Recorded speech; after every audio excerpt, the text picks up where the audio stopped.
como la herramienta ideal para llevar a cabo este objetivo?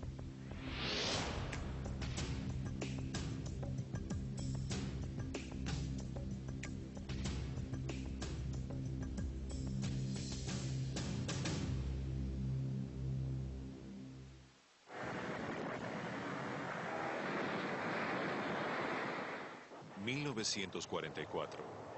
La guerra lleva casi 5 años y millones de muertos. Después del desembarco en Normandía, los aliados dan por descontada la victoria. Hitler está acorralado. Ese año, lejos del campo de batalla, se realiza la Conferencia Monetaria y Financiera de las Naciones Unidas en New Hampshire, Estados Unidos. At Bretton Woods, New Hampshire, delegates from 44 allied and associate countries arrived for the opening of the United Nations Monetary and Financial Conference.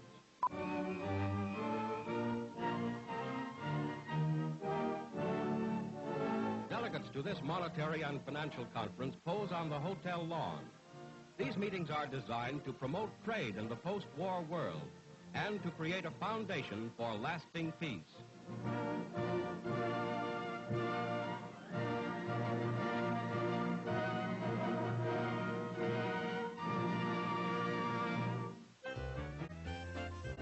Gracias al aporte de los países miembros, se crearía un fondo común de crédito para otorgar préstamos a los países integrantes que lo solicitasen. Dos históricos economistas fueron los responsables de diseñar las políticas internas que regirían a la flamante entidad. El inglés John Maynard Keynes y el norteamericano Harry Dexter White. Never seen such a far-reaching proposal on so great a scale to provide employment in the present and increase productivity in the future. In our world, prosperity like peace is indivisible. In the fund, we have an instrument for international monetary collaboration which will prove a major contribution to world peace and world prosperity. The British, led by John Maynard Keynes, wanted a system that would essentially meet British needs, because the British were, the British economy was very weak. And as a result of being attacked during World War II. Harry White also had some very good ideas. He held his own in these debates against John Maynard Keynes. And because he wanted a more open multilateral system, rather than cooking up a bilateral deal between the United States and Great Britain, so he wanted a very multilateral system for open trading and open exchange of currencies. And he wanted the IMF to serve as a tool, as one among many tools for making the world economy more stable. Finalmente, luego de 3 semanas de debates, Estados Unidos hizo prevalecer su nuevo rol de líder mundial y la propuesta conducida por Harry White fue la que se impuso. And ended up with an IMF that was not really an international central bank, but more an international lender that became a kind of a club or a group of countries where each country would be able to borrow limited amounts on the assumption that the country pursued strong and open economic policies. El Fondo Monetario Internacional es un organismo multilateral de crédito donde el consenso de los socios es el que parece predominar a la hora de las decisiones. Sin embargo, no todos los países miembros poseen el mismo poder dentro de la institución. Estados Unidos es su mayor accionista.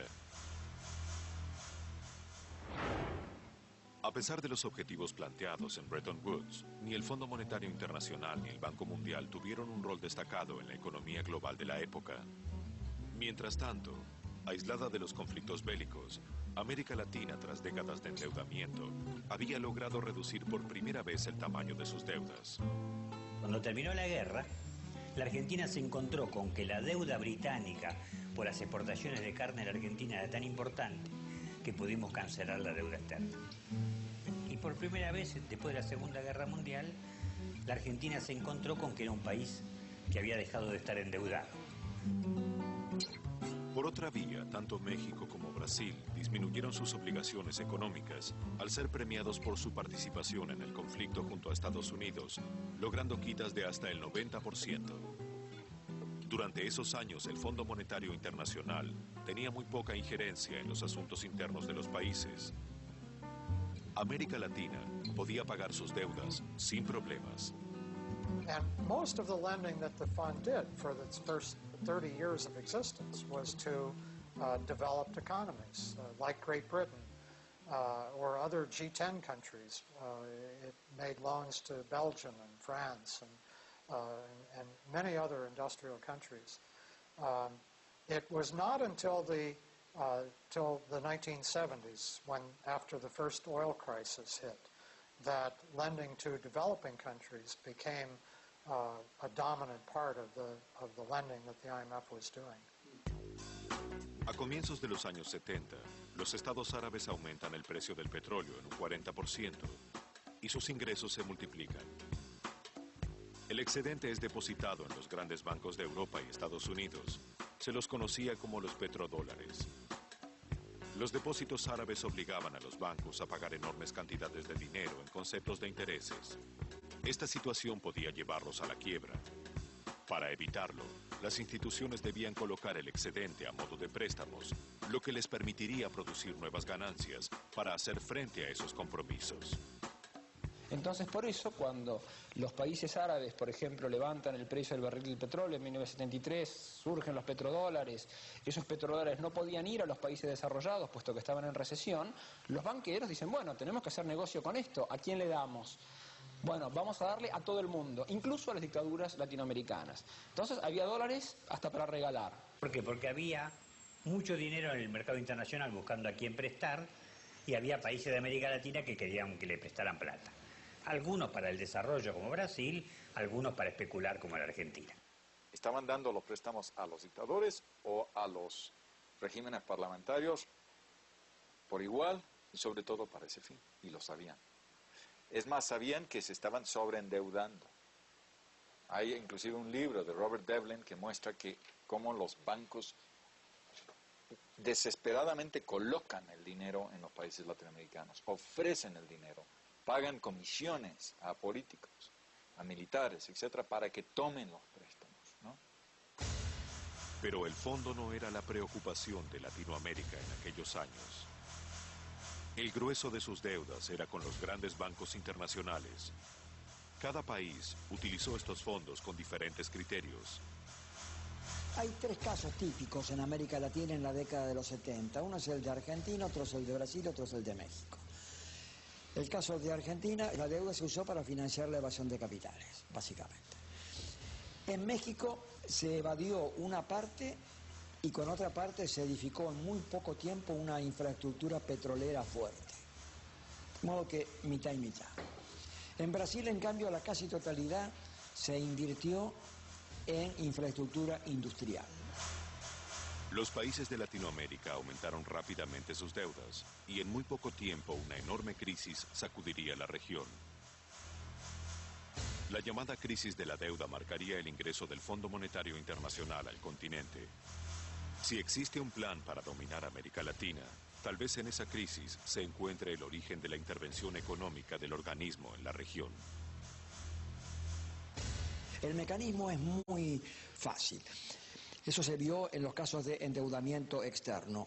Hacen que los países se endeuden más allá de sus posibilidades, después no pueden pagar, para pagar tienen que pedir préstamos, y esos préstamos se otorgan si se cumplen con las condiciones de política económica interna que les exige el Fondo Monetario.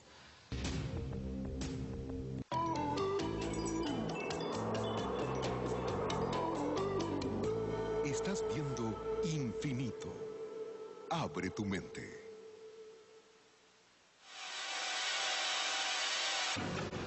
Lo más asombroso de estas historias es que le suceden a gente como tú. Juro que es verdad. Historias increíbles de gente común.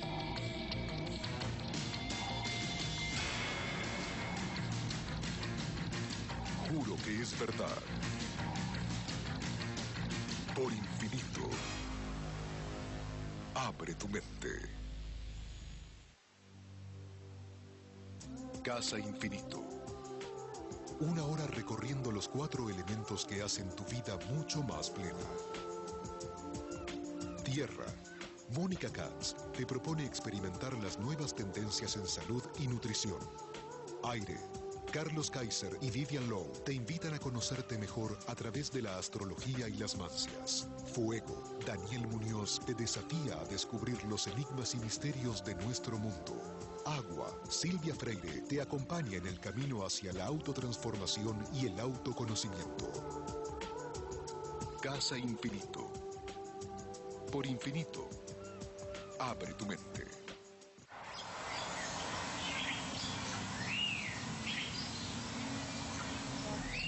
Los problemas del mundo ya son problemas tuyos. Planeta en Riesgo, una espectacular producción de la CNN. Estreno. Planeta en Riesgo. Por infinito. Abre tu mente.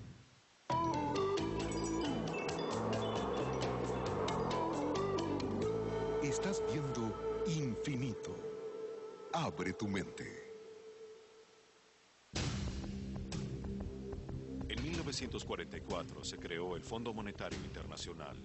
Sus objetivos eran fomentar el desarrollo de la economía mundial, generando un fondo común de crédito para otorgar préstamos a los países que lo solicitasen. Para 1970, los bancos internacionales poseen un excedente de dinero que ofrecen en forma de créditos muy accesibles a los países de Latinoamérica. Las naciones del continente, dominadas en su mayoría por dictaduras militares, inician una etapa de endeudamiento sin freno.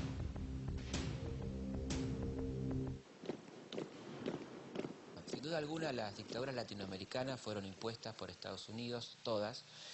En el caso de Argentina y Chile tenemos una documentación abundante. Hay suficientes pruebas como para encarcelar a Henry Kissinger y al presidente Ford como los principales instigadores del golpe de Estado de la Argentina, y a Henry Kissinger como el principal instigador y coautor del golpe militar contra Allende en Chile.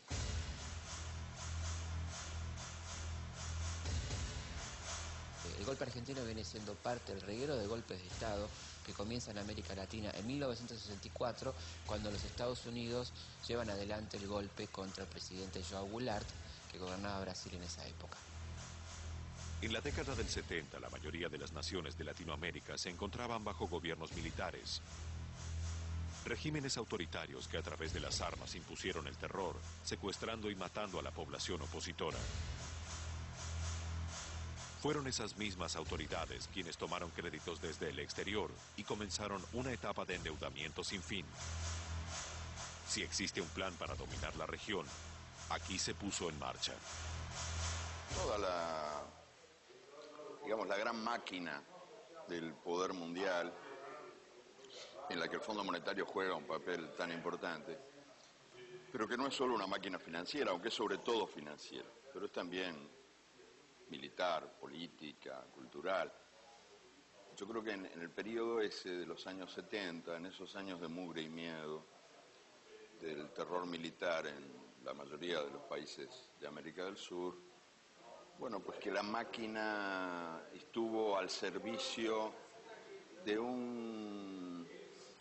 algo así como un plan, que yo no sé si habrá sido escrito por alguien, pero que en la práctica se fue dando de un modo tan coherente que uno se pregunta si esto no fue planificado, que consistía en abrir el camino por la vía del terror militar, abrir el camino para que el despotismo financiero pudiera luego actuar impunemente. O sea, los secuestradores de personas despejaron el camino a los secuestradores de países. Los bancos prefieren decir no teníamos responsabilidad en este asunto, ¿no? Era un puro negocio. A nosotros nos interesa si es un dictador o un demócrata. A pesar de que la deuda crecía, junto con los índices de pobreza, violencia y desigualdad social, sectores financieros, locales y extranjeros, con la complicidad de los funcionarios de turno, continuaron fomentando los préstamos que favorecían sus propios intereses. Sin embargo, el Fondo Monetario Internacional no alertó a prestamistas y deudores de las nefastas consecuencias que este comportamiento podría provocar. Cuando un país incurre en excesivo endeudamiento, el fondo tiene que poner la luz roja y decir al país, al ministro de Hacienda, usted está endeudándose excesivamente. Y tiene que decir a los banqueros, cuidado que este país ya se sobreendeudó, se pasó. Eso por norma, por estatuto propio, pero lo hace. La primera respuesta, así como más evidente, es que el fondo realmente tiene una relación más estrecha, básicamente, con los bancos internacionales, con los mercados de capitales, y tiene sus lealtades fundamentales ahí. En 1980, en Estados Unidos, asume como presidente el actor Ronald Reagan.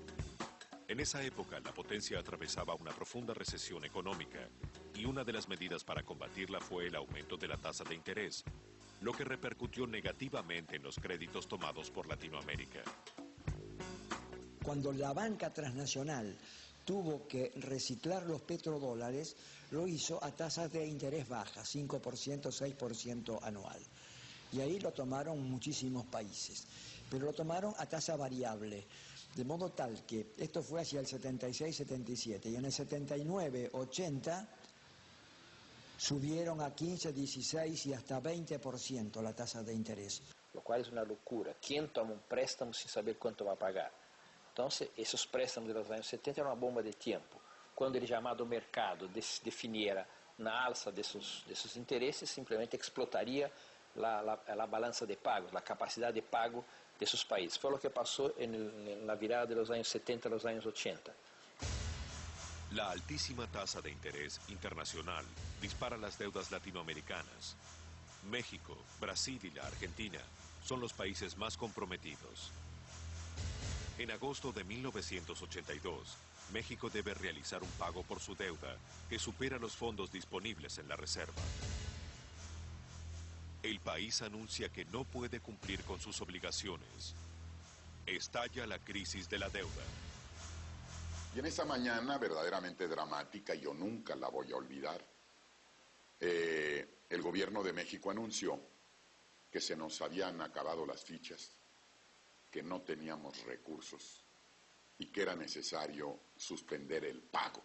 Eso fue una bomba en la reunión del Fondo Monetario del Banco Mundial en Washington, ¿no? De septiembre, ¿no? Tenía 60.000 millones de dólares de deuda entonces y se temió que eso podía tener repercusiones porque otros países también estaban altamente endeudados. En aquel momento, era un viernes, el Banco de México tenía 400 millones de dólares de reservas totales. Para dar una idea de lo que esto significa, hoy en día el Banco de México tiene 45.000 millones de dólares. El lunes siguiente, el 24 de agosto, México tenía pagos que realizar por encima de las reservas que teníamos. De tal manera que no fue una decisión difícil, sino era lo único que se podía hacer. ¿Por qué les preocupó tanto? En primer lugar, porque eran bancos muy grandes que habían prestado grandes cantidades de su capital a estos países. Y por lo tanto, si estos países suspendían pagos, podían quebrar. El Citibank, el Chase, el Westminster Bank, el Deutsche, etc. Recuerdo muy bien en aquellos días de la reunión del Fondo Monetario y del Banco Mundial, platicar con colegas latinoamericanos, con el ministro de Hacienda de Economía de Argentina, con el ministro de Hacienda de Brasil, de Colombia, de Venezuela, y me daban una palmada en la espalda diciendo, pobre de ti que estás en este problema. Yo recuerdo mucho decirles, miren, les va a pasar a ustedes. El próximo lunes les van a suspender las líneas de crédito por parte de la banca internacional. Y así sucedió. Poco tiempo después, Brasil, Argentina y la mayoría de los países de la región suspenden los pagos de sus deudas. La solvencia de los bancos internacionales estaba en riesgo.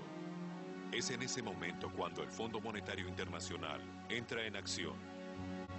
A pedido de los acreedores, el organismo negocia con América Latina y le otorga a los países nuevos plazos para pagar sus obligaciones a cambio de un régimen de ajuste presupuestario. El Fondo Monetario se convierte así en el agente de cobranzas de los bancos internacionales.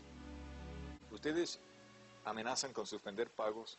Nosotros les proponemos, uno, darles un adelanto para pagar el servicio de deuda durante unos meses. Mientras tanto, ustedes deben cumplir con una serie de lineamientos que les permita renovar los pagos. ¿Esos lineamientos cuáles son? Pues básicamente los que establece el Fondo Monetario Internacional. Reducen gasto público, aumentan impuestos, comienzan la venta de las empresas estatales, ¿no? En muchos casos devalúan y con eso logran un aumento de las exportaciones. Disminuyen las importaciones, tienen un superávit comercial mayor con el que pueden pagarnos. Y así se aplicó en cada país. Ahí se vulnerabilizaron las economías y en ese momento el Fondo Monetario entró de manera mucho más pesada. Su función ya estaba definida previamente, pero valiéndose de la fragilidad de las economías, vinieron los mecanismos interminables que siguen vigentes de renegociación de las deudas. El Fondo Monetario comenzó a intervenir en la política interna de los países, no solamente para solucionar problemas de liquidez, sino para dictar políticas económicas. Ya marcó una injerencia en la política interna de los países que está muy lejos de lo que se proyectaba al principio en el estatuto del fondo. La crisis de la deuda marcó el comienzo de la intervención del Fondo Monetario Internacional en los asuntos internos de los países latinoamericanos. Desde entonces, la deuda se convirtió en la mayor preocupación de los gobiernos. Pero cuando apareció la crisis de la deuda, muy rápidamente, el gobierno norteamericano descubrió que la deuda era un excelente mecanismo para obligar a los países de América Latina a que hicieran lo que ellos creían que era correcto. No es meramente el gobierno de los Estados Unidos, aquí estamos hablando de los bancos más fuertes, todos los bancos más fuertes del mundo, operando de manera conjunta sobre cada país sucesivamente, con el apoyo del Banco Mundial, Fondo Monetario, BID, y el apoyo del gobierno de los Estados Unidos. Es una fuerza tremenda. La unión de los bancos internacionales con el Fondo Monetario Internacional y las autoridades de las principales potencias del mundo consolidan una fuerza poderosa. Si existe un complot para someter a América Latina, se cristaliza en ese momento.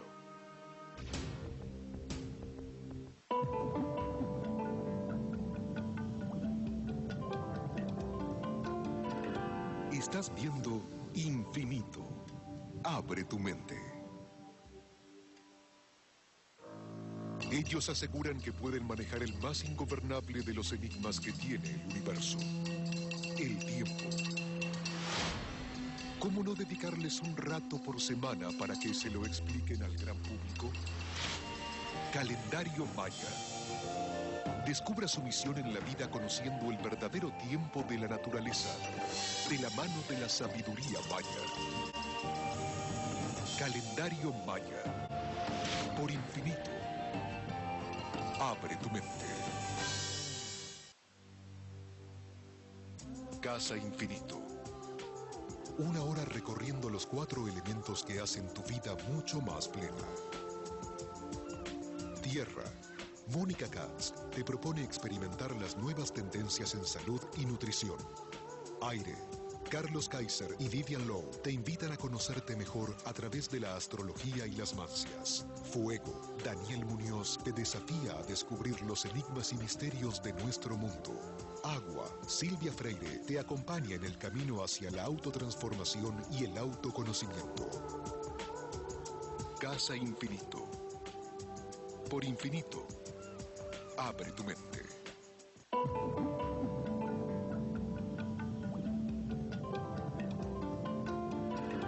Estás viendo Infinito. Abre tu mente. En 1970, los países de Latinoamérica contraen deudas exorbitantes con los grandes bancos internacionales. Los intereses multiplican desmesuradamente la suma y en 1982 las economías estallan. Se desencadena la crisis de la deuda y América Latina suspende sus pagos. Alejado de sus objetivos fundacionales, el Fondo Monetario se dedicaría a cobrar las deudas del continente a cualquier precio. Presionados por el Fondo Monetario Internacional, los gobiernos latinoamericanos comienzan a aplicar las políticas de ajuste indicadas por el organismo, con la expectativa de que eso les permitiría salir de la crisis. Parte importante del modelo era bajar el gasto público. Había que poner en orden las finanzas públicas y no hay más que dos maneras para hacer esto: aumentar el ingreso o bajar el gasto público. ¿Y qué gasto público es el que se baja? Pues el que se dedica a hacer una carretera, un centro de salud, una escuela o atender las necesidades de las clases más necesitadas. Hubo un decremento durante esos años en el nivel de vida de la gran mayoría de la población latinoamericana y hubo un deterioro social que yo creo que en buena medida estamos pagando hoy en día. América Latina vivía una época de cambios intensos. A las transformaciones económicas y sociales se les sumaba un cambio político. La mayoría de los países del hemisferio derrocaron a las dictaduras gobernantes, instaurando regímenes democráticos. Para el Fondo Monetario Internacional, variaban los interlocutores, pero no la política. Fue en ese entonces que las nuevas autoridades latinoamericanas ensayaron una resistencia frente a la presión del organismo. Y había un interés en ese momento especial del gobierno americano porque los tres países más importantes de la región, o sea, Brasil, México y la Argentina, no estaban pagando su deuda. Y entonces recuerdo que ellos tenían algún temor de que hubiera alguna especie de club entre estos países y que eso les permitiera una capacidad de negociación en el escenario internacional mayor. Tuvimos varias reuniones en donde incluso se discutió la formación de un frente común para negociar con los bancos. Así que no cayéramos en la estrategia que trazó el Fondo y la Tesorería americana de tratar el problema caso por caso. Y lo cierto fue que tanto el Fondo como el gobierno americano tomaron algunas medidas para convencer a algunos de los miembros de que no era bueno hacer el club y que la negociación individual daba mejores frutos, ¿no? Entonces el país que podía arreglar, nos pasó en alguna oportunidad, dejaba de ser tan solidario con los otros países porque había arreglado. El intento de unión latinoamericana para enfrentar al Fondo Monetario había fracasado, pero no sería el único. En la misma época, algunos países evaluaron la posibilidad de declarar ilegítimas las deudas contraídas por los anteriores gobiernos de facto. De acuerdo con la jurisprudencia de Estados Unidos, esas son deudas que pueden no pagarse. Bueno, una deuda odiosa es una doctrina a nivel del derecho internacional. Es muy importante porque esa doctrina dice que una deuda contratada por un régimen despótico es una deuda personal del régimen. Sin embargo, las gestiones diplomáticas del Fondo Monetario Internacional y las presiones externas e internas acallaron los posibles reclamos.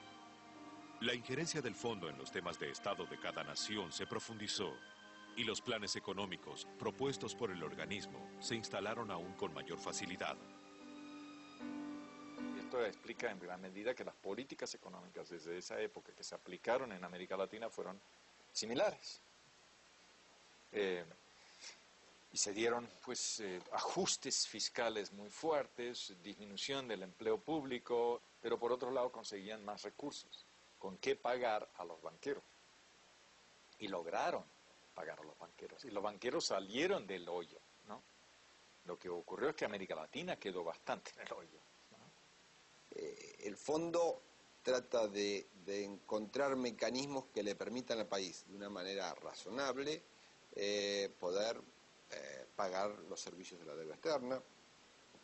Y esto ha sido casi de su inicio uno de los roles del Fondo Monetario Internacional. Durante los años 80, las deudas continuaron creciendo debido a los altos intereses y las naciones latinoamericanas debieron solicitar nuevos créditos para poder pagar los antiguos compromisos en una espiral de endeudamiento que parecía no tener final. Esa es la década que se denominó de modo genérico la década perdida. Y perdida porque toda América Latina, México, Argentina, Brasil, Colombia, Venezuela, Perú, etcétera, exportamos capital. Tuvimos que pagar más al exterior de lo que recibimos del exterior. O sea, que desde el 82 le ha ido mucho peor a América Latina. Pero hay que reconocer que en el tema específico de la deuda, desde el 82 en adelante, está claro que los beneficios han sido fundamentalmente para los mercados financieros internacionales. No han sido para América Latina. A fin de los años 80, las políticas de ajuste que vienen aplicando los países de Latinoamérica quedaron plasmadas en el Consenso de Washington, un catálogo de medidas económicas que se iban a convertir en la piedra fundamental del neoliberalismo en América Latina durante los años 90. Los mentores del supuesto complot contra Latinoamérica habían escrito su carta orgánica. El Tesoro norteamericano define una política y el FMI, el Banco Mundial, aplican esa política. Eso se llama el Consenso de Washington, porque esas tres instituciones están ubicadas en Washington. Esto lo escribió un señor Williamson, y habría que llamarle el Consenso de Williamson, porque en realidad lo escribió él, y dijo, bueno, acá en Washington cuando conversamos, llegamos a la conclusión de que hay una cartilla de una docena de políticas que todo el mundo debe hacer.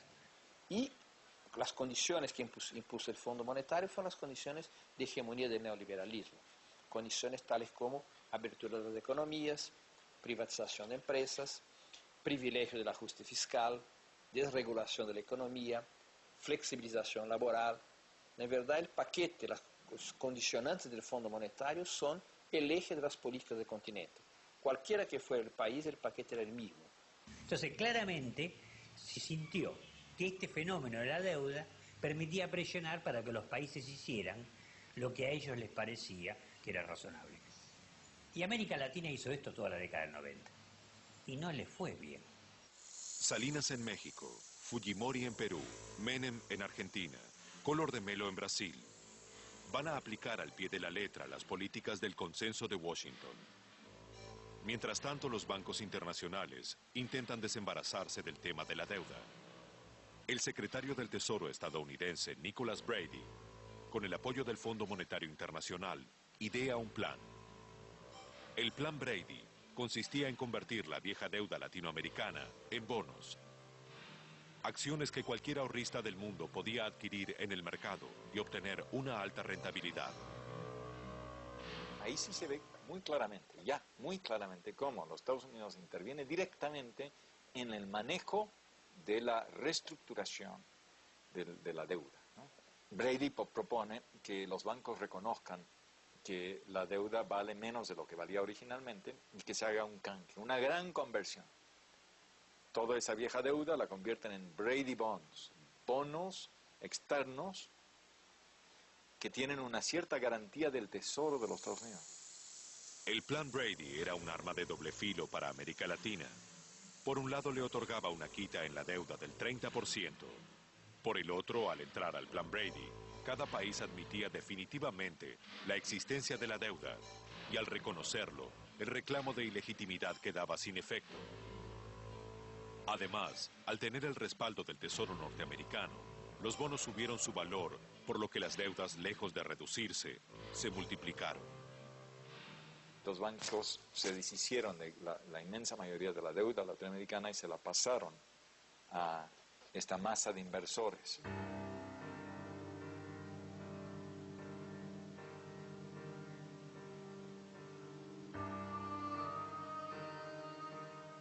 Durante la década del 80, los procesos hiperinflacionarios y las crisis económicas habían marcado a las naciones del hemisferio. En los 90, algunos países deciden atar su moneda al dólar estadounidense. La inflación se controla y los capitales extranjeros, alentados por la posibilidad de realizar nuevos negocios, inundan la región. Las economías se estabilizan. Por primera vez, América Latina parecía disfrutar de las políticas del Fondo Monetario Internacional. Políticas que producirían profundas transformaciones sociales y económicas. Muy pronto quedaría al descubierto la verdadera cara del supuesto plan para dominar la región.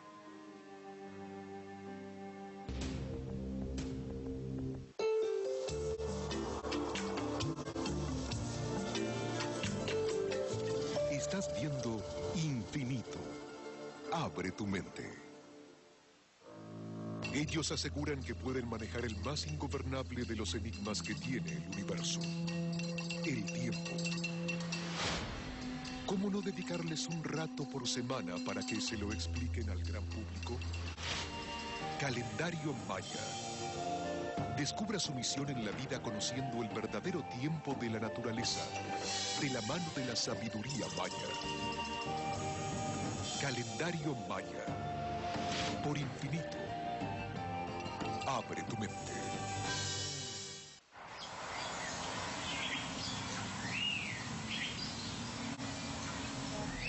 Los problemas del mundo ya son problemas tuyos. Planeta en Riesgo, una espectacular producción de la CNN. Estreno. Planeta en Riesgo. Por Infinito. Abre tu mente.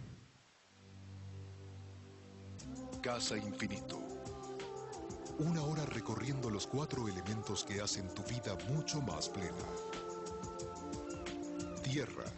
Mónica Katz te propone experimentar las nuevas tendencias en salud y nutrición. Aire. Carlos Kaiser y Vivian Lowe te invitan a conocerte mejor a través de la astrología y las mancias. Fuego. Daniel Muñoz te desafía a descubrir los enigmas y misterios de nuestro mundo. Agua. Silvia Freire te acompaña en el camino hacia la autotransformación y el autoconocimiento. Casa Infinito. Por Infinito. Abre tu mente.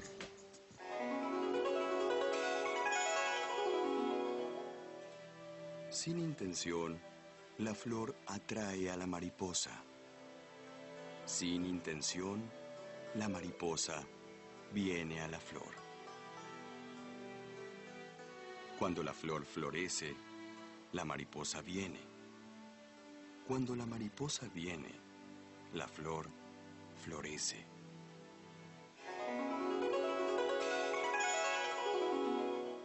En los años 70, los países latinoamericanos contraen enormes deudas con la banca internacional y en los 80 se declaran insolventes. Desde entonces, el fondo comienza a intervenir en las políticas económicas de los países con severos planes de ajuste, con el objetivo de que los países paguen sus deudas. Casi una década después, se redacta una serie de políticas conocidas como el Consenso de Washington, en donde se indica a las economías endeudadas una larga serie de medidas neoliberales que deben aplicar. El hipotético complot contra América Latina había dictado su constitución y la llevaría a cabo hasta las últimas consecuencias. A comienzos de los 90, América Latina había derrotado a la inflación y las deudas se encontraban controladas. La aparente estabilidad del continente tienta una vez más a los intereses financieros, quienes ofrecieron nuevamente créditos a los países ya altamente endeudados. Los gobernantes en general, cuando les vienen de fuera y les dicen, mira, aquí hay dinero, barato y mucho. Hagan obra pública, inviertan en esto, inviertan en lo otro. Así se consolidan. El político muy difícilmente dice que no. Y además los banqueros vienen presionando y diciendo, además hay negocios por medio, ¿no? Si no para usted, para su hermano, el que tiene una empresa de contrato de construcción, etc. El dinero ingresaba sin pausa. y América Latina parecía vivir una época de prosperidad, signada por una afluencia de capitales, muchos de ellos perdidos en los oscuros laberintos de la corrupción. Vamos a tomar un par de casos, ¿no?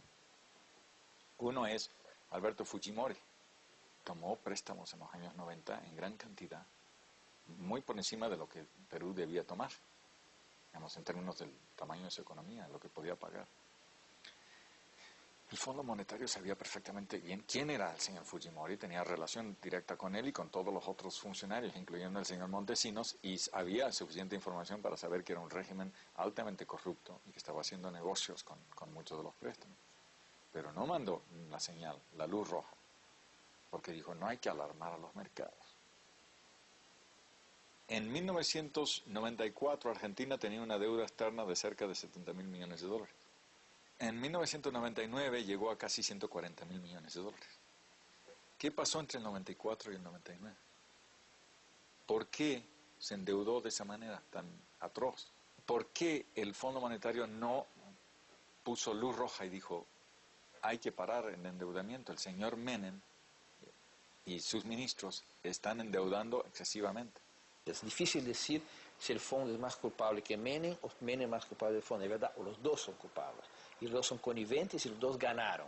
El fondo ganó y Menem individualmente ganó. Ganó en lo político y probablemente ganó en lo económico también. Entonces creo que hay una alianza, una connivencia entre las élites tradicionales latinoamericanas y el Fondo Monetario. Mientras tanto, el neoliberalismo dispuesto en el Consenso de Washington se implementó agresivamente en todo el continente.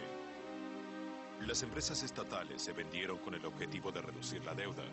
Las economías se abrieron a los productos y servicios de las potencias mundiales, lo que provocó la destrucción de la industria local, con el consiguiente aumento del desempleo y la pobreza. En estos últimos 10, 15 años se da toda esta ola de privatizaciones masivas. En América Latina se vende todo, hasta las baldosas de las veredas, los leones de los zoológicos, todo, con el pretexto de que no hay más remedio porque es preciso pagar la deuda externa. Pero la deuda externa se triplica o más, a veces es más que eso. Entonces,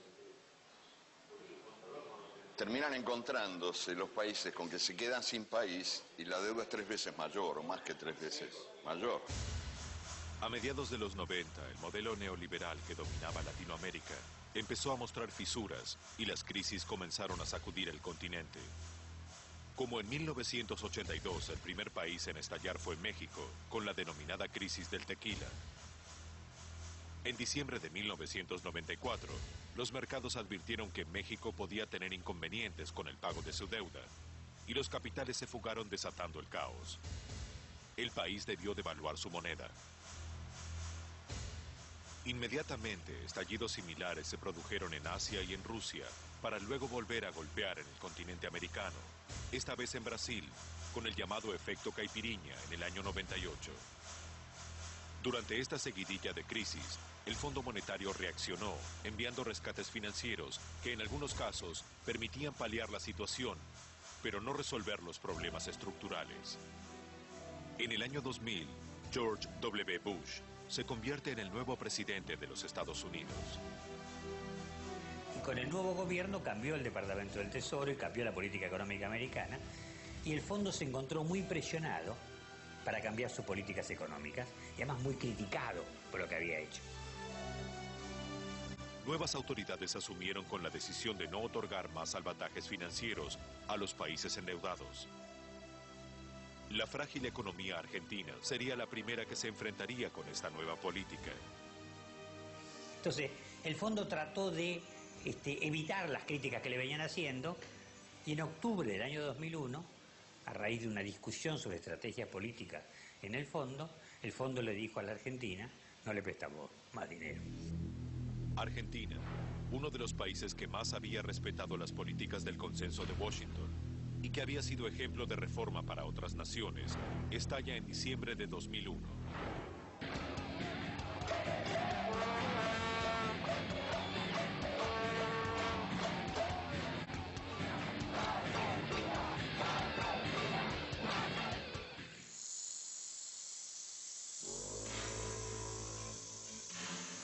Las políticas del Consenso de Washington, que gobernaron la región durante la década del 90, no dieron el resultado prometido. La deuda aumentó junto con los índices de desempleo y pobreza. Si existió un plan para someter al continente y apoderarse de sus recursos, había logrado su cometido. El FMI es, digamos, el autor intelectual de este crimen cometido contra los países de América Latina, y en eso quiero ser muy enfático y las palabras no se me escaparon al azar. El FMI proveyó los argumentos ideológicos, doctrinarios y pseudocientíficos necesarios para llevar a cabo este programa que ha generado una especie de exterminio de los pobres en toda América Latina, incluyendo un país de potencialidades tan enormes como la Argentina. Los dueños del mundo nos han descuartizado la soberanía, como en otros tiempos los patricios romanos descuartizaban a los plebeyos deudores, tenían el derecho de cortarlos en pedazos. Y esto es lo que hace hoy por hoy la dictadura financiera internacional. Puertas adentro, los representantes y funcionarios del Fondo Monetario poseen una visión muy diferente de su papel en la historia. Una visión que sostiene que aquel objetivo de progreso económico mundial que figura en su Carta Orgánica aún guía las decisiones del organismo. Nosotros somos una entidad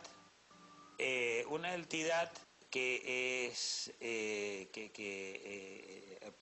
digamos, de cooperación internacional, no supranacional, eso es muy importante, multilateral, en la que se busca, en la que el fondo refleja el consenso o la visión de los países miembros, de todos los países miembros. El fondo es eso, es un fondo al cual contribuyeron cada uno de los 183, creo 184 hoy en día, países miembros. Lo que le damos a uno, necesitamos recuperarlo para poder dárselo a otro.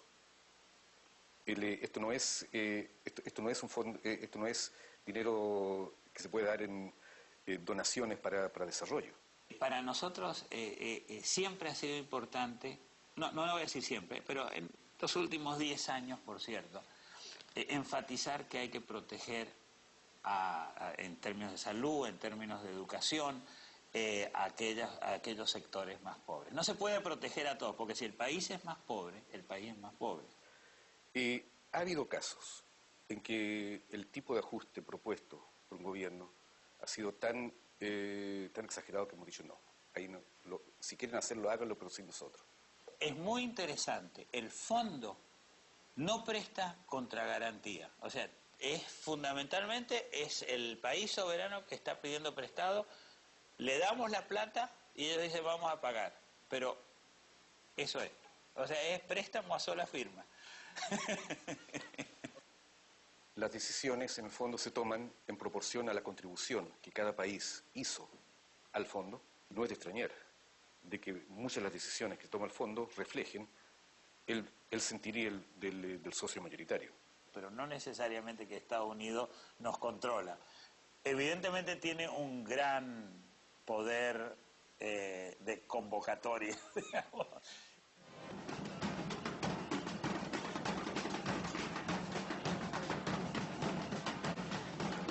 En primer lugar, la deuda externa debería ser desconocida en su parte inmoral. Es decir, esa deuda que no se utilizó para que sirva algo para el desarrollo de los pueblos y que fue robada, debería desconocerse. Os povos da América Latina têm seguido sistematicamente as imposições das grandes potências através do Fundo Monetário Internacional. E quem está cumprindo as exigências não tem conseguido sobreviver. É o que tem acontecido com a Argentina, com o Uruguai e com o Brasil. Cuanto más pagamos, más debemos. Y además de una deuda inmoral, una deuda impagable, por tanto, toda Latinoamérica debe unirse para no pagar la deuda externa. La globalización, ese concepto acuñado en la misma época en que nació el Consenso de Washington, permitió también que las protestas contra el Fondo Monetario Internacional se propaguen por el mundo.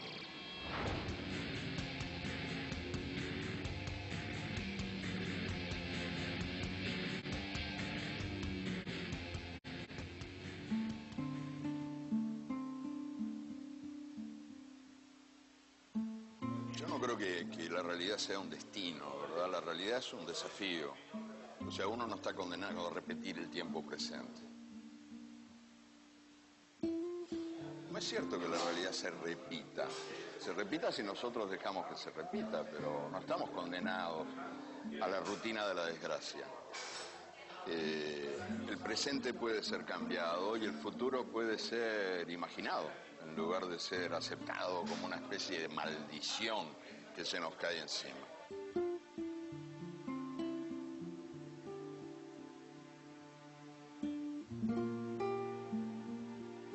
La deuda externa está en el origen de las naciones latinoamericanas, porque entre las primeras operaciones financieras que llevaron a cabo los fundadores, los próceres, las figuras libertadoras de la independencia latinoamericana, todos buscaron préstamos externos. El primero en buscar un préstamo externo de América Latina fue Bolívar. Él estaba luchando contra los españoles tanto en lo que sería la Gran Colombia como luego en Ecuador y Perú. Y necesitaba armas. Bolívar toma créditos para pagar ese armamento. Y después los acreedores que habían adelantado el dinero para mandar el armamento piden que le devuelvan el dinero o que le den títulos. Entonces se crean unos títulos. Los primeros títulos se emiten en 1822 en Londres, que es el primer empréstito latinoamericano, o inversiones directas. Después de ese primer préstamo de Bolívar vienen otros sucesivos. Ese mismo año, San Martín, que ya estaba en Perú, obtiene un primer préstamo externo para Perú, para su gobierno. Y O'Higgins en Chile, que era el jefe de gobierno en Chile, obtiene un primer préstamo para Chile de 1 millón de libras esterlinas. Entonces ahí nace la deuda, en ese momento, la deuda externa.